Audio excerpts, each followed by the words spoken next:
আমি খুব সরাসরি কোনো থ্রেট পাই নাই, সেভাবে আসলে থ্রেটটা পাইনি। বাট ডিজিএফআই থেকে আমাকে কল করা হয়েছিল বা হয়তো বা আমাকে ধরে নিয়ে যাবে, এই জন্যই বাসায় অ্যাড্রেস চাওয়া হয়েছিল, বাট পারে নাই। না না না না, আমি বাসায় ছিলাম। তারপর দেখেছি যে আয়নাঘর কি বা হচ্ছে গিয়ে বিভিন্ন অনেক কিছু চলে আসছে আমাদের সামনে, স্বৈরাচারের যে ব্যাপারগুলো ছিল। তো তখন অনেক ভয় কাজ করেছে যে আমি যদি আসলেই যদি এই সরকার থেকে যেত, না জানি আমার কি হয়ে যেত, আমাকে হয়তো ক্রস ফায়ার করে দিত, এরকম কিছু একটা হতে পারত। হয় অবশ্যই কাজ করেছে, সেটা হচ্ছে আন্দোলন করার পরে ব্যাপারটা এমন ছিল যে আমি আন্দোলন করে গিয়েছি বা আমার যে স্টেটমেন্ট ছিল সেটা যখন সব জায়গায় ছড়িয়ে যায়, তখন হচ্ছে গিয়ে অনেকে আমাকে ফোন করে বা আমার বাসার অনেকে হচ্ছে গিয়ে আমাকে বলেছে যে তোমার তো কিছু একটা হয়ে যেতে পারে বা তুমি এরকম স্টেটমেন্ট কেন দিয়েছো। তখন একটু ভয় কাজ করেছে, বাট আমার কাছে তখন এইটা মনে হয়েছিল যে তারপর আমি প্রতিবাদ করব। দেন আমি আরও 2-3 দিন আন্দোলনে গিয়েছিলাম। আমি খুব সরাসরি কোনো থ্রেট পাই নাই, বাট হচ্ছে আমাকে বিভিন্ন কমেন্ট সেকশনে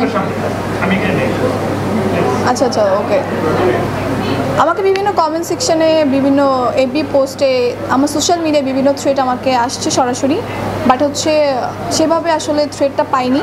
বাট ডিজিএফআই থেকে আমাকে কল করা হয়েছিল আমার ঠিকানা নেওয়ার জন্য, বাট আমার কাছে না, আমার হচ্ছে গিয়ে বড় ভাই ব্রাদার কাছে। আমাকে মানে তার কাছে বলা হয়েছিল যে আমার অ্যাড্রেস চাই বা হচ্ছে গিয়ে আমি কোথায় থাকি, আমার সেই বাসার অ্যাড্রেস চাচ্ছিল।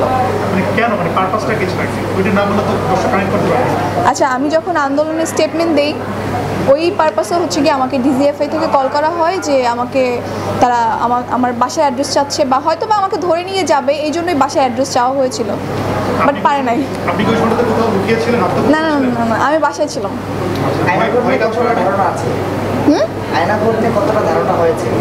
হ্যাঁ, কতটা হয়েছে? আচ্ছা, খুবই ভয়াবহ। আমরা তো আন্দোলনের স্বাধীন হওয়ার পর দেখেছি যে আয়নাঘর কি বা হচ্ছে গিয়ে বিভিন্ন অনেক কিছু চলে আসছে আমাদের সামনে, স্বৈরাচারের যে ব্যাপারগুলো ছিল।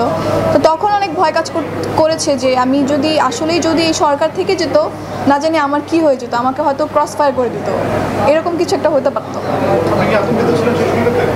তখন ভয় পেয়েছি, হ্যাঁ, স্বাধীন হয়ে যাওয়ার পরে যখন সব কিছু সামনে চলে আসছে।